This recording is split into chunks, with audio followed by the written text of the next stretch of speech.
Hey, salut tout le monde, les amis, j'espère que vous allez bien. Bienvenue sur Momentum sans frontières et bienvenue pour ce nouveau message, cette nouvelle soirée qu'on va passer ensemble, cette petite demi-heure très certainement qu'on va avoir ensemble. Et ce soir, il va être question de la souffrance. Pourquoi la souffrance? Pourquoi le mal? Pourquoi la souffrance? Pourquoi les épreuves? Et il va être question de ça ce soir. Je sais que la souffrance touche tout le monde. Euh, Tôt ou tard dans la vie, à un moment donné, c'est soit par l'annonce d'une maladie, la perte d'un proche, ou peut-être également une mauvaise nouvelle par rapport à un emploi, un licenciement, ou peut-être toi également peut-être qui cherches un travail et que tu ne trouves pas et que du coup tu commences à t'inquiéter par rapport aux finances à la fin du mois. La souffrance touche tout le monde, tôt ou tard. Et on peut se poser la question de pourquoi. Pourquoi au final ça nous atteint, pourquoi ça nous arrive et surtout quel est l'objectif derrière ça. Pourquoi au final Dieu permet la souffrance. Euh, L'objectif ce soir, les amis, pour moi, ce n'est pas un message où on va dire, OK, il m'arrive ça, et puis c'est de ma faute, et ceci. Non. En fait, l'objectif de ce message ce soir, c'est de nous rappeler que à travers les épreuves, à travers la souffrance, il y a de l'espoir. Dieu reste Dieu, malgré les épreuves, la souffrance que l'on peut avoir dans nos vies. Avant ça, j'aimerais vous souhaiter la bienvenue. Bienvenue sur Momentum sans frontières, bienvenue à toi qui nous rejoint peut-être pour la première fois. Et si c'est la première fois que tu te connectes, et peut-être que là actuellement tu es sur YouTube et tu ne connais pas Momentum sans frontières, tu dis ok, j'entends souvent ça, mais c'est quoi? Momentum sans frontières est une église en ligne. Tu vas juste aller sur Internet et tu tapes sur Internet Momentum sans frontières. Et là, tu vas tomber sur une église en ligne, créer ton compte. Et dans cette église en ligne, tu vas découvrir tout type de contenu, des podcasts, des prédications, des messages, des articles également, de blogs qui sont rédigés. Et tout ce contenu-là, je le crois, va t'aider également à grandir dans ta foi, à croître et à développer également non seulement des connaissances, mais également à marcher en obéissance à la parole de Dieu. Si tant bien tu prends la décision de marcher et d'obéir à la parole de Dieu. Euh, une fois que ça c'est fait, une fois que tu as créé ton compte sur Momentum sans frontières, peut-être tu vas me dire, JM, je ne suis pas encore baptisé, je découvre Dieu. J'aimerais te dire, n'hésite pas à m'envoyer un petit message une fois que tu es connecté et je vais pouvoir te parler de comment tu peux prendre ton baptême, comment accepter Jésus dans sa vie. Également, si tu souhaites rejoindre un groupe de maison, c'est possible. Tout ça, on en parle lors des différents apéros bienvenus. Donc en bas à droite, sur la page d'accueil, tu as un petit onglet apéro bienvenue pour les nouveaux. Tu cliques dessus, tu t'inscris et j'ai hâte de te retrouver pour le prochain apéro. Sur la partie gauche, tu as un menu.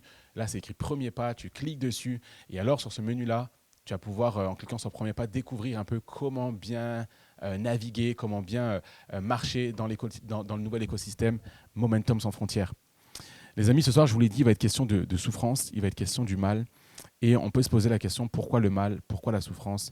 Qu'est-ce qui m'arrive? Pourquoi au final j'ai tant d'épreuves? Pourquoi je galère tant? Pourquoi je traverse des moments difficiles et j'entends pas Dieu, je ne vois plus Dieu? Mais avant ça, j'aimerais vous poser une question. Combien croient ce soir que nos épreuves deviennent des opportunités lorsqu'elles sont traversées avec Dieu?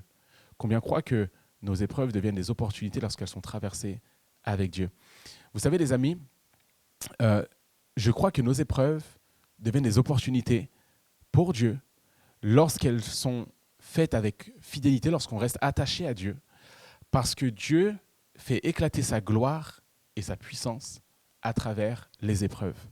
Peut-être que là, tu vas me dire, JM, c'est facile ce que tu dis, mais je n'arrive pas à prendre en considération. Je n'arrive pas à considérer le fait qu'il y ait du bon dans ce que je traverse, dans le fait que Dieu soit encore là. Est-ce que réellement, tu le dis, mais est-ce que réellement Dieu est encore là? J'arrive pas à voir ne serait-ce qu'une once d'espoir à travers mes souffrances présentes, à travers le silence auquel j'ai fait face maintenant depuis quelques semaines, quelques mois. Je n'arrive pas à voir du positif dans ma vie en ce moment. J'aimerais te raconter une histoire et un témoignage qui m'est arrivé il y a maintenant quelques mois, non plutôt quelques années maintenant en arrière. Alors qu'on est parti en Inde pour effectuer cette mission humanitaire, on est parti à la rencontre des lépreux. Il faut savoir qu'en Inde, il y a toujours le système des castes. Les lépreux sont mis à l'écart de la société à travers dans des sortes de maisons. J'appellerais moi plus ça des cages. C'est ok, oui, il y a des fondations à toit, mais c'est plutôt des barreaux en guise de fenêtres. Et juste à côté de cette maison-là, il y avait des enfants qui sont là-dedans, qui sont atteints de maladies. Et donc, les enfants sont dans cette maison. Et alors qu'on va à la rencontre, il y avait une activité qui était un challenge, un jeu. Il y avait Sonia, qui était la leader du groupe à ce moment-là, qui divise les gars avec les filles, qui dit OK, JM, tu vas être responsable des gars et une autre personne pour les filles. Et là, ça va être l'objectif, une course à relais. Donc là, l'objectif, ça va être les gars contre les filles au fond, tu es une personne qui a un dessin avec un cœur. Et sur ce cœur-là, il y a des petites taches noires qui représentent le péché. Et l'objectif de la course de relais, c'est d'aller le plus vite possible, effacer une tâche et revenir, taper dans la main de l'autre et on repart. Et là, je me souviens, il y a ma team, 5 gars, parmi tous les gars, j'en prends 5. Et là, les 5 gars, je commence à les motiver. Je les encourage. Le speech de motivation de leur life. Là, on est là pour gagner aujourd'hui. On n'est pas là pour perdre. On n'est pas là pour... La défaite n'est pas une option. En fait, il n'y a pas de défaite aujourd'hui. Il est question de victoire uniquement. Donc là, je les motive. J'essaie de tu es capable, tu as les compétences, tu as le talent, tu as les connaissances pour savoir à quel moment partir, à quel moment faire le virage. Tu sais, je vais trop loin dans ma tête, mais on doit gagner ça aujourd'hui. On doit gagner cette course. Et là, je vois les gars, je les motive. High five, je tape dans la main. Hey, are you ready? OK, let's go. Et là, Sonia dit, are you ready? Elle crie vraiment. Elle dit, OK, 3, 2, 1, go. Et là, on part. Le premier des gars, il part, il efface le cœur, la tâche, il revient. Le deuxième, il part. Troisième, il part. Quatrième, il part. Là, c'est le tour pour le dernier. Dernier gars de mon équipe, c'est à lui de partir. Et là, le dernier, au moment de partir, je vois, il reste sur sa chaise. Hey, come on, bro. Come on. C'est à toi d'y aller, mon ami. Allez, on se bouge. Et en fait, le gars, il ne part pas et je ne comprends pas. Donc, je le prends par la main. Le retard, on avait tellement d'avance à un moment donné. Je me dis, trop facile même. Avec les filles, on va gagner, c'est trop simple. Mais le gars ne part pas. Donc, les filles nous rattrapent. Elles deviennent même coude à coude, à égalité. Je prends le gars par la main. On l'amène tant bien que mal jusqu'au cœur. Il faut effacer la tâche. Et là, je vois, c'est un peu galère. Les filles nous dépassent. Les filles remportent la course et on perd. Et là, à ce moment-là, je suis deg. Ouais, je suis déçu. Ouais, je suis littéralement déçu. Je suis déçu d'avoir perdu. Mais je ne le manifeste pas forcément extérieurement. Les pauvres, c'est les petits. Je n'ai pas commencé je ne les paye pas, on n'est pas en compétition, ce n'est pas une finale de Coupe du Monde. JM, toi-même, tu n'as pas gagné de Coupe du Monde. Donc, sur quelle base je vais me baser pour leur dire ce que vous avez fait, les amis, c'est pas... Bref, mais je suis quand même déçu. Et ce qui se passe, c'est que à la fin, le message est prêché, etc. Et on sort du bâtiment. Et je vois ce gars qui est un peu mis à l'écart du reste du groupe. Il est un peu en retrait. Et là, je vais voir l'une de ses responsables. Je lui dis, mais c'est quoi le problème de ce garçon? Quel est le problème? Pourquoi, en fait, il est un peu à l'écart? Qu'est-ce qui se passe? Cette dame me dit, JM, Jean-Marie, ce garçon ne voit pas très bien. En fait, il ne voit pas très bien. Il a des problèmes au niveau de la vue. Là, les amis, j'ai pris une gifle. Et là, j'ai commencé à réfléchir et à dire, tu vois, JM, toi, tu penses qu'à toi. Bravo, on est fiers de toi. Excellent. Tu as gagné la course aujourd'hui. Oh, t'es trop bon, t'es trop fort, t'es le meilleur, JM. Et au final, je commençais à me prendre une gifle. Parce que tout le temps où je pensais à moi, à ma course, à ma victoire, à mon groupe, à mes gars, à être le premier, à être le meilleur, à prouver, en fait, à côté de ça, il y avait un gars qui était là et qui souffrait. Un gars qui, juste quelques minutes avant le début de la course, j'avais pris le temps de m'assurer de « Hey, est-ce que dans le groupe aujourd'hui, il y a quelqu'un qui a besoin de juste un encouragement? Est-ce qu'il y a quelqu'un qui a besoin que je lui parle et juste qu'on prenne un temps? Est-ce que j'ai besoin de savoir quelque chose sur quelqu'un aujourd'hui? Est-ce que tout le monde va bien? Est-ce que j'ai besoin de savoir... JM, si seulement tu avais pris en considération le fait que j'allais pas bien. En fait, c'est juste, je ne vois pas très bien. Et la seule chose que je voulais, moi aussi, je voulais remporter cette course. Moi aussi, JM, je voulais gagner avec vous. J'ai vu les 4 gars partir. Et la seule chose, c'est que je ne parle pas ta langue. Je ne parle pas ta langue. Donc, comment j'aurais pu te le dire? Mais par contre, si j'avais vu en toi juste quelques minutes, quelques secondes d'intérêt pour me dire, est-ce qu'il y a quelque chose que tu veux me communiquer? Je te l'aurais dit. Je t'aurais dit, hey, prends-moi par la main. Avant même que tu me parles pendant 30 secondes et que les filles nous dépassent, je t'aurais dit, prends-moi par la main, amène-moi jusqu'au cœur. Je l'aurais effacé le cœur ensemble. On sera revenus. JM. Et on aurait gagné cette course. On l'aurait gagné ensemble. Et tu aurais pu être fier de moi. Tu aurais pu me dire, je suis fier de toi. Tu aurais pu me le dire. Au contraire, là, je vois que je t'ai déçu. Et c'est moi qui ai fait perdre l'équipe. On n'a pas perdu. J'ai perdu. Et j'ai fait perdre l'équipe. Ce n'est pas les autres. Parce que pendant toute la course, les gars étaient devant. Mais c'est de ma faute.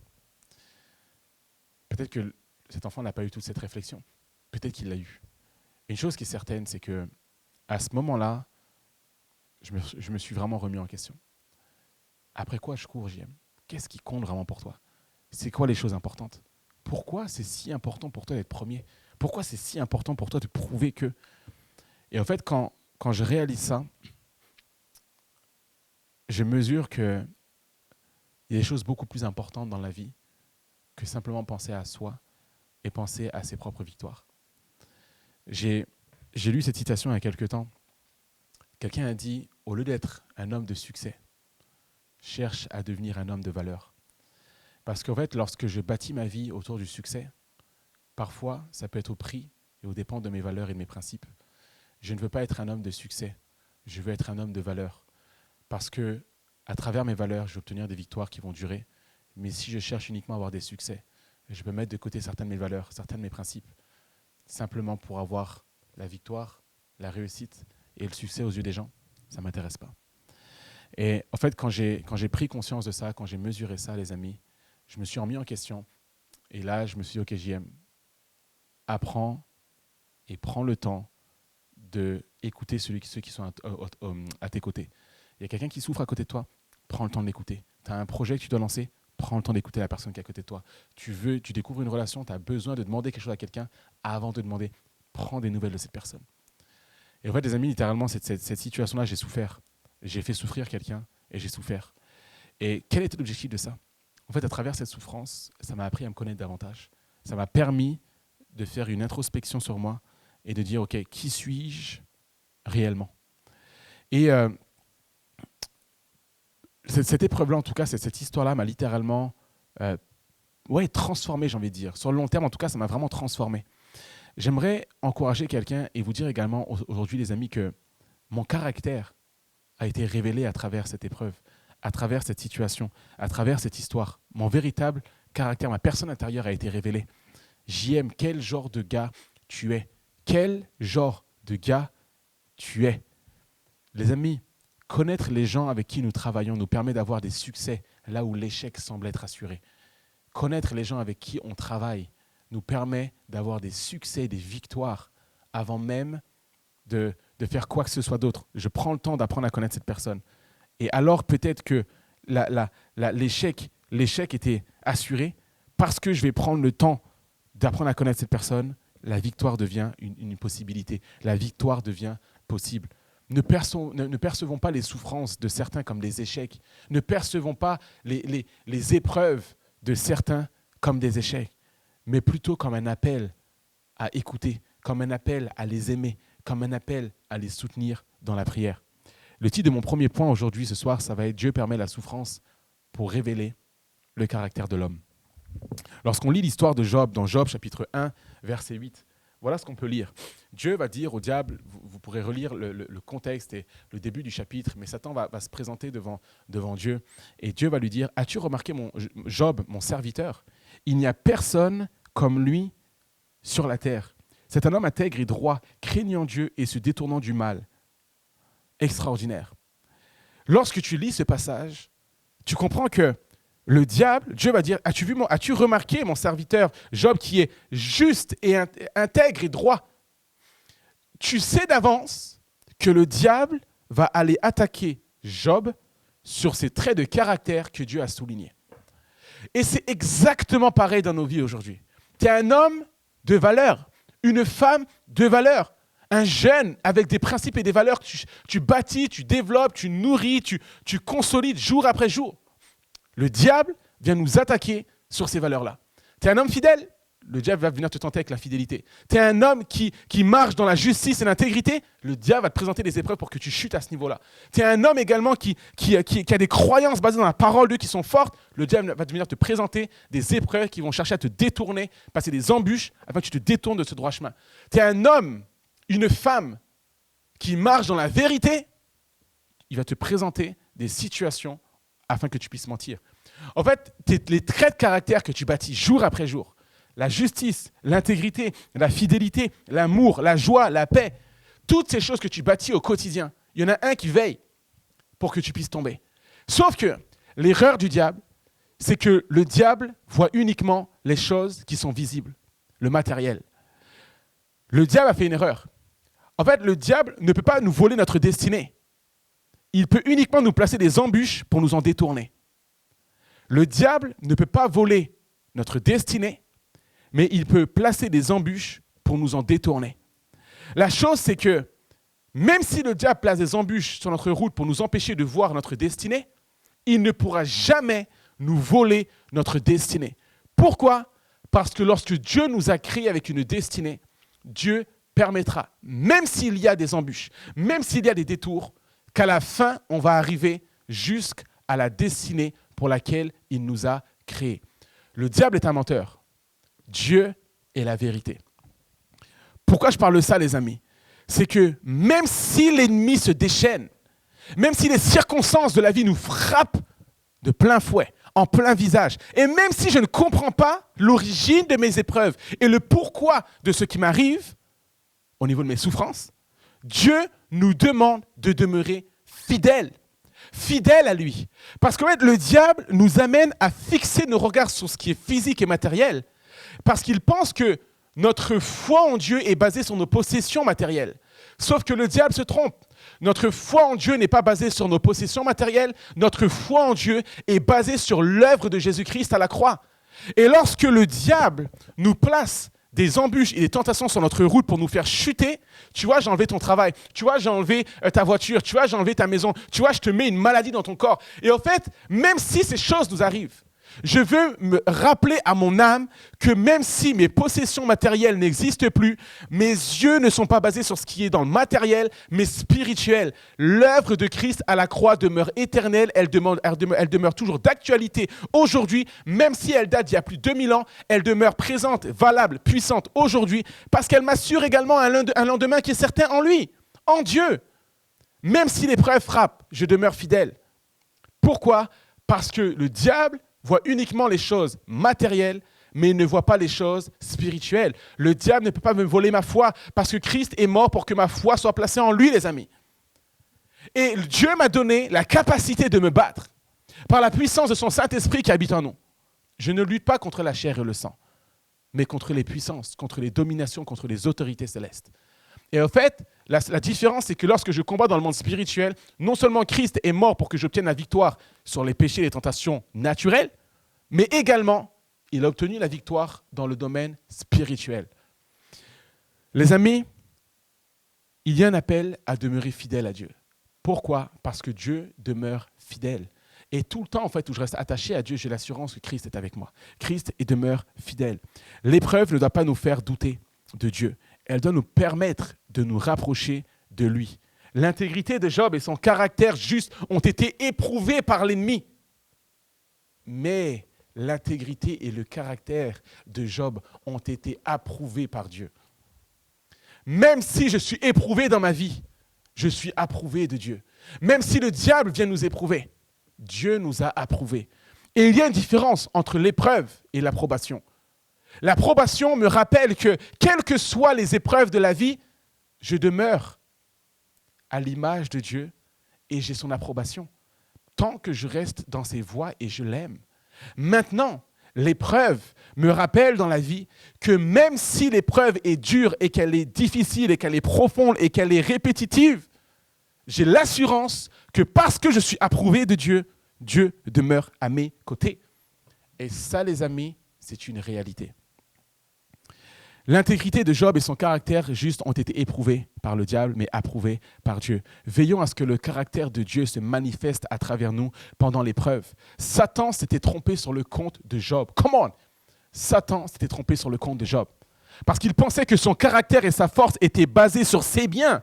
Or, le caractère de Job et sa force étaient basés sur son bien, qui est Dieu. Sur la personne qui comptait le plus pour lui. Son trésor ultime, sa foi, sa vie était basée sur Dieu, non pas sur ses possessions matérielles. Les amis, il y a une des choses qui me permet d'affirmer cela. Et je trouve juste extraordinaire. Lorsque tu lis l'histoire de Job, il y a quelque chose, moi, qui vient me frapper et qui vient m'attirer l'attention et me dire, JM, il y a quelque chose à comprendre à travers la souffrance. Regardez ceci. Job chapitre 1, verset 1. Il y avait dans le pays d'Uz un homme qui s'appelait Job, et cet homme était intègre et droit. Il craignait Dieu et se détournait du mal. Il craignait Dieu et se détournait du mal. Il lui naquit 7 fils et 3 filles. Il possédait 7000 brebis, 3000 chameaux, 500 paires de bœufs, 500 ânesses et un très grand nombre de serviteurs. Et cet homme était le plus considérable de tous les fils de l'Orient. Ses fils allaient les uns chez les autres et donnaient tour à tour un festin. Et ils invitaient leurs 3 sœurs à manger et à boire avec eux. Et quand les jours de festin étaient passés, Job appelait et sanctifiait ses fils. Puis il se levait de bon matin. Et offrait pour chacun d'eux un holocauste. Car Job disait, peut-être mes fils ont-ils péché et ont-ils offensé Dieu dans leur cœur. C'est ainsi que Job avait coutume d'agir. Les amis, Job n'a pas attendu la souffrance pour développer son intimité avec Dieu. Job n'a pas attendu l'épreuve pour développer une relation avec Dieu. Bien souvent, on attend la maladie, on attend l'épreuve, on attend les mauvaises nouvelles pour crier à Dieu. Papa, j'ai tellement besoin de toi dans cette situation. Et faites-le, et faisons-le, c'est bien. Sauf que Job n'a pas attendu l'épreuve et la maladie pour crier à Dieu. Lorsque je vois cette histoire, je me dis, c'est extraordinaire. Job est l'un des hommes le plus riche. Il est même d'ailleurs l'homme le plus riche. Il a toutes les possessions, des enfants, tout ce dont il a besoin. Job est riche. Et pourtant, au milieu de la richesse, Job prend le temps de développer sa relation et son intimité avec papa. Il prie pour ses enfants. Seigneur, tu vois mes enfants. Tu vois, ils sont là, ils font la fête, ils boivent, ils mangent ensemble. Papa, si l'un d'entre eux, si quelqu'un a péché, papa, pardonne-leur. Job priait et il intercédait pour ses enfants. Seigneur, tu vois, ils ont bu, ils ont mangé, ils ont fêté. Seigneur, s'il y a quelqu'un parmi eux qui a fauté cette nuit, pardonne-leur. Seigneur, s'il y en a un qui s'est écarté, pardonne-leur. Job ne priait pas pour sa propre vie.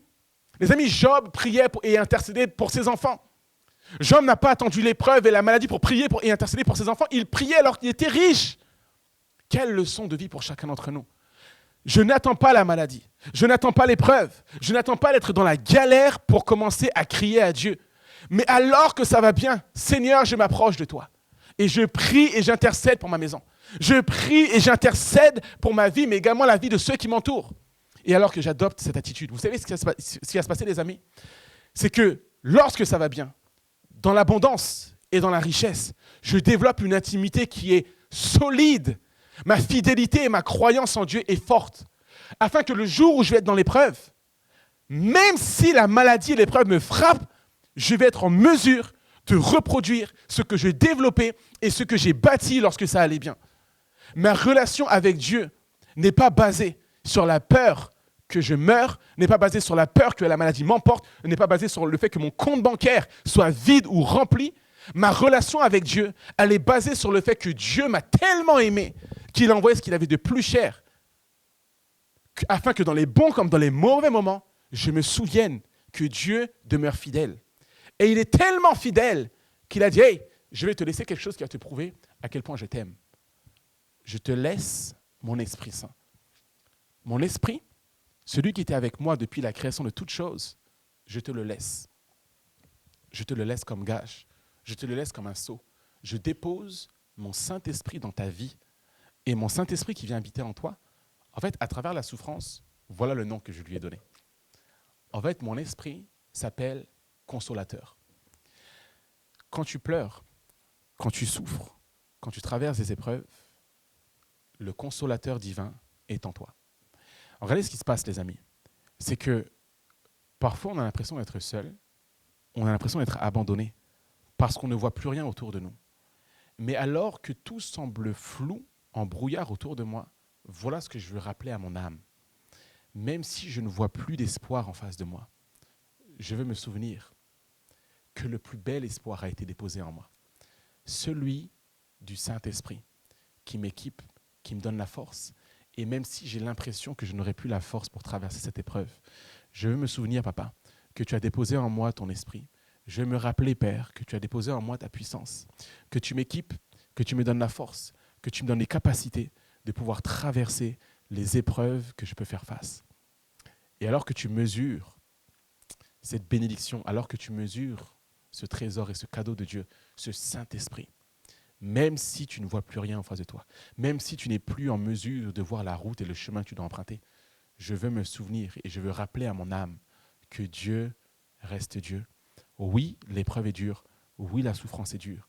Elle travaille mon caractère, Elle m'amène également à m'interroger sur est-ce que j'ai bien agi, est-ce qu'il y a des choses que j'ai bien faites. Mais surtout, elle me rappelle que Dieu reste Dieu. Les amis, ne soyons pas prompts à juger ceux qui souffrent. Ne soyons pas prompts à juger, à mépriser, à médire ceux qui traversent des épreuves. Mais soyons de ceux qui sont prompts à écouter, à aider, à venir en aide de ceux qui sont dans le besoin. Rappelons-nous d'une chose, on ne peut pas mesurer la spiritualité d'une personne aux circonstances qu'elle traverse, mais on peut mesurer sa fidélité à la manière dont cette personne traverse les épreuves. Parfois, on pense que l'on n'est plus crédible. On a perdu toutes sortes de crédibilité. Tu n'es plus crédible. Regarde tout ce qui t'arrive. Tu n'es plus digne. Tu ne peux plus faire ce que tu faisais dans le passé. Parce que tu souffres trop. Parce que c'est trop difficile. Tu as perdu toute crédibilité à mes yeux. Parce que tu n'es plus digne. Et les amis, parfois, on peut croire qu'on a perdu l'amour de Dieu parce qu'on souffre. Est-ce que je peux briser un mensonge aujourd'hui ? Dans le nom de Jésus-Christ, je veux déclarer sur ta vie que quelles que soient tes épreuves, quelles que soient tes souffrances, Dieu t'aime autant que le premier jour où il t'a appelé pour être son enfant. Dieu t'aime autant que la première fois où il t'a dit « Je t'ai tellement aimé que j'ai donné Jésus-Christ, mon propre Fils unique, pour ta vie. » Lorsqu'on mesure, les amis, lorsqu'on mesure le prix de Jésus à la croix, ta vie, elle n'est plus juste stimulée par un quelconque salaire, une quelconque opportunité de promotion. Ta vie, elle est animée de la puissance du Saint-Esprit. Parce que tu mesures que Christ est mort. Et que lorsque Christ meurt, parfois on voit Christ, on voit l'œuvre de Jésus. Écoutez ceci, c'est important. Lorsque tu rencontres Jésus, lorsque Jésus vient dans ta vie, prenons l'exemple de cette table. Cette table est notre vie. Tu as ton travail, tu as ta maison, tu as tes finances, tu as ta voiture, tu as tes projets. Lorsque Christ vient dans notre vie, parfois, Christ peut être perçu comme cette tasse qui vient être posée dans notre vie. Et en fait, cette tasse, elle vient se mettre dans un décor, elle vient s'ajouter à toutes sortes de choses qui étaient déjà présentes dans nos vies. Mais cette tasse n'apporte rien de plus. Elle est seulement là. Elle vient en plus des choses que l'on possède. J'aimerais dire à quelqu'un aujourd'hui, Christ n'est pas mort pour être un divertissement de plus. Christ n'est pas mort à la croix pour qu'il soit une personne de plus. Au fait, Christ est mort, pas pour venir occuper une place parmi tant d'autres dans nos vies. Lorsque Christ vient dans notre vie, il a pour objectif de venir retirer, enlever, nettoyer, purifier toutes les choses qui ne sont pas nécessaires. Et en fait, lorsque Christ vient dans notre vie, ce n'est pas pour occuper juste une petite place. Tout ce qui est futile doit être ôté. Il vient nettoyer nos vies pour occuper la place principale. Les amis, trop souvent, on accepte Christ et on le considère juste comme une chose, une personne de plus, alors qu'il doit être notre tout. En fait, quand je mesure que je ne suis rien sans lui, Christ devient mon tout. Lorsque je mesure que je ne suis rien sans Christ, alors c'est à ce moment-là que je suis prêt à reconnaître que Jésus doit être mon tout.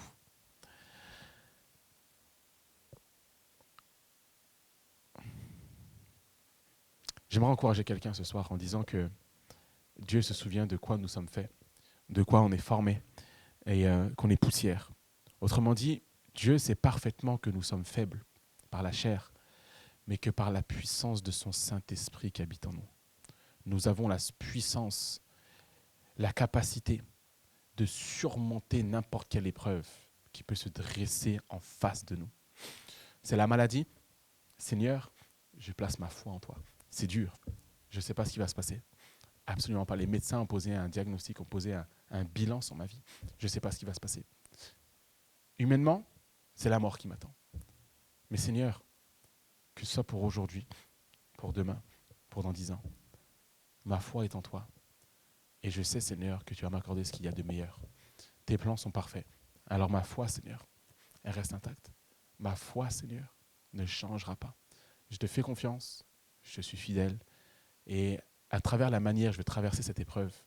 Je veux être, Seigneur, une ressource pour ceux et celles qui peut-être qui s'inquiètent, peut-être qui pleurent sur ma situation, peut-être des gens qui sont eux aussi dans le deuil, dans l'épreuve.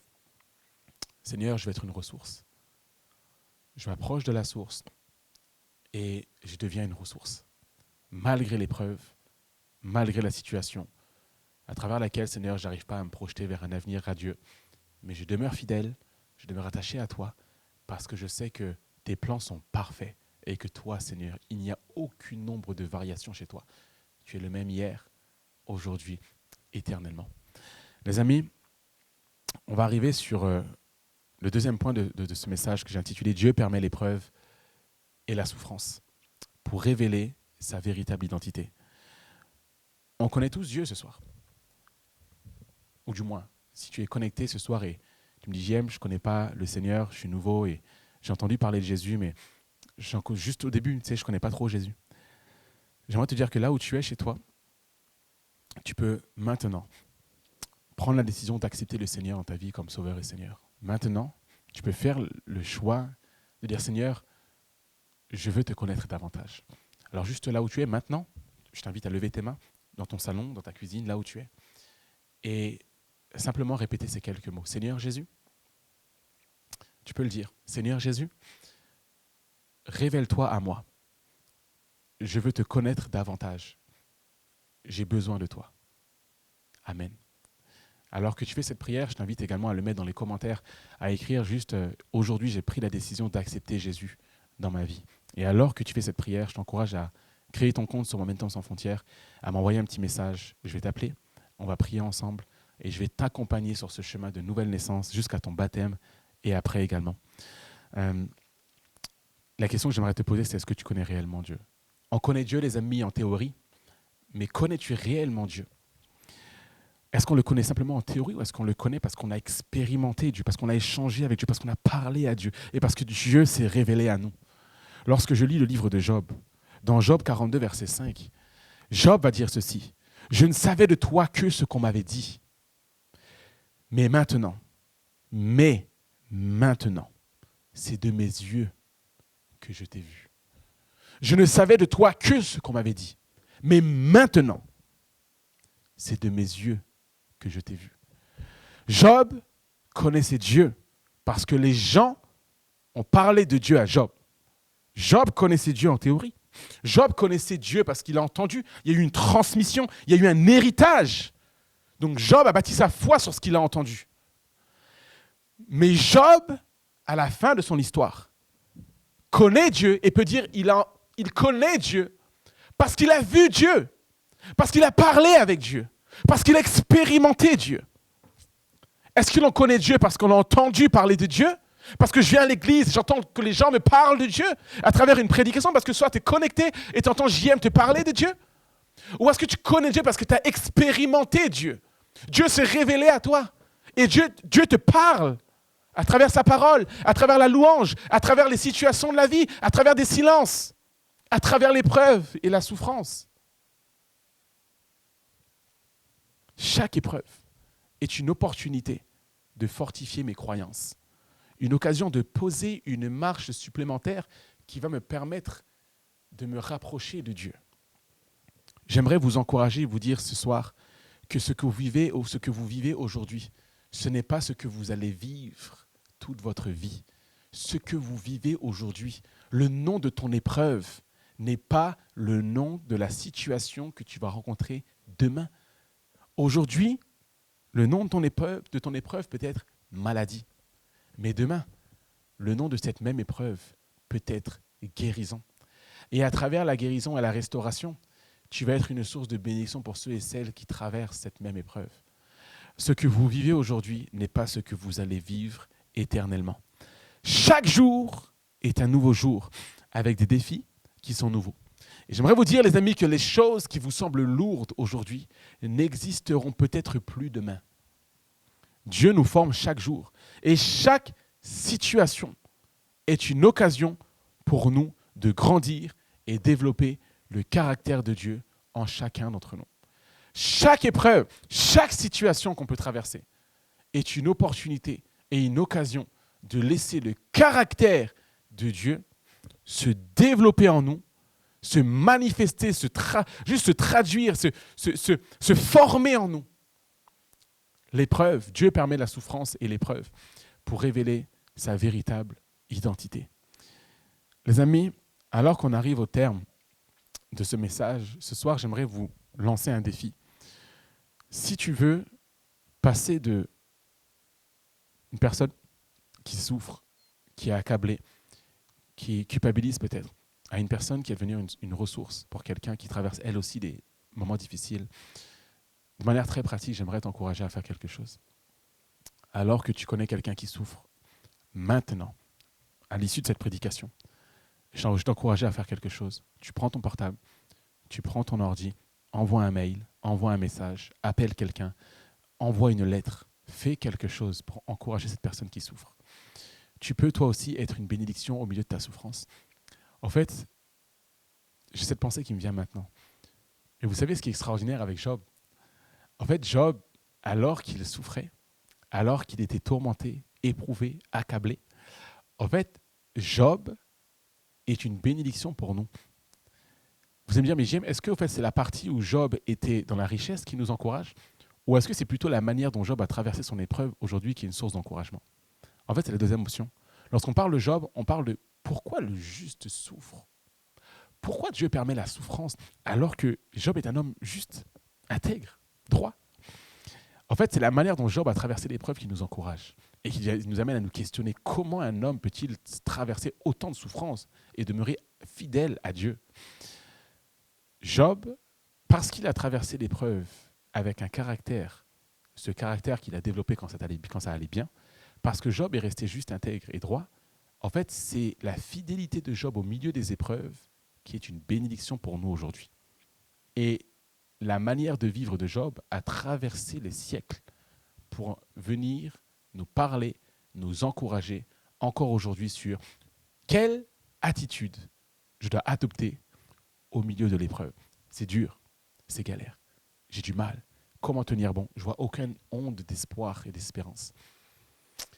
Mais je tiens bon. Pourquoi? Parce que j'ai l'assurance que Dieu est à mes côtés. Dieu demeure fidèle. Et il ne change pas, il est le même hier, aujourd'hui, éternellement. Il n'y a aucun nombre de variations chez lui. Alors envoie un message à quelqu'un. Deviens toi aussi à ton tour une bénédiction pour quelqu'un, même si tu es au milieu de la souffrance. Parce que la manière dont tu traverses ta difficulté, ton épreuve aujourd'hui, va être une bénédiction pour celui et celle qui va la traverser demain. Ton caractère, ce que tu développes, bâtis et mets en pratique au milieu de l'épreuve, va devenir également une source d'encouragement pour celui qui va traverser cette épreuve-là demain. J'aimerais prier pour toi quelques instants avant de conclure ce message. Là où tu es, tu peux simplement fermer tes yeux, lever tes mains et je vais prier avec toi. Seigneur Jésus, je prie pour cette personne qui est connectée ce soir. Elle souffre, elle a peut-être du mal, peut-être que quelqu'un regarde cette vidéo, elle ne souffre pas, peut-être que tout va bien en ce moment. Et Seigneur, je bénis cette personne. Et je prie également qu'elle soit une bénédiction pour celles qui souffrent. Et je prie, Seigneur, que tous ceux et toutes celles qui souffrent en ce moment puissent se rappeler que tu restes Dieu au milieu de l'épreuve. Dans le silence, c'est également une manière dont tu parles. Élie, le feu, le tremblement de terre, la tempête, a été un moyen dont tu as manifesté ta puissance dans sa vie. Mais le murmure est également un autre moyen que tu as utilisé pour lui parler. Seigneur, alors je prie que chacun puisse se rappeler que tu restes Dieu et que tu es à leur côté. Je bénis ces personnes ce soir en ton nom. Maintenant, là où ces personnes se trouvent, Saint-Esprit descend. Saint-Esprit descend et touche le cœur de ces personnes maintenant. Remplis les cœurs de paix, remplis les cœurs de joie et d'espérance. Fais de ces personnes, Seigneur, des bénédictions, des ressources qui vont aller encourager également d'autres qui traversent des épreuves. Dans le nom de Jésus-Christ, Père, je relâche ce soir sur leur vie la paix, la consolation, la restauration, l'espoir, l'espérance et une résurrection au niveau de ce qui est mort, que ça reprenne vie Au nom de Jésus-Christ, Père. Amen. Si ce soir tu as été encouragé par ce message, n'hésite pas à le mettre dans les commentaires. Partage-le également autour de toi. Et j'aimerais te dire que pour toi qui es une femme, d'un matin à 6 h du matin, tu as un rendez-vous avec Femmes de prière, Nirine, tous les mercredis matin à 6 h sur le groupe Femmes de prière sur Momentum Sans Frontières. Tu crées ton compte sur Momentum Sans Frontières, tu cliques sur Rejoindre le groupe Femmes de prière et tous les mercredis en Zoom, des femmes des quatre coins de la francophonie et au-delà même se connectent pour vivre ces temps ensemble. 6 h du matin, demain matin, c'est chaque mercredi matin. Ne rate pas ce rendez-vous. Les amis, merci encore d'avoir été là ce soir. Je suis vraiment fier en tout cas d'être votre pasteur et d'être à vos côtés. Passez une excellente semaine et je vous dis à très très vite sur Momentum Sans Frontières pour d'autres contenus. Ciao.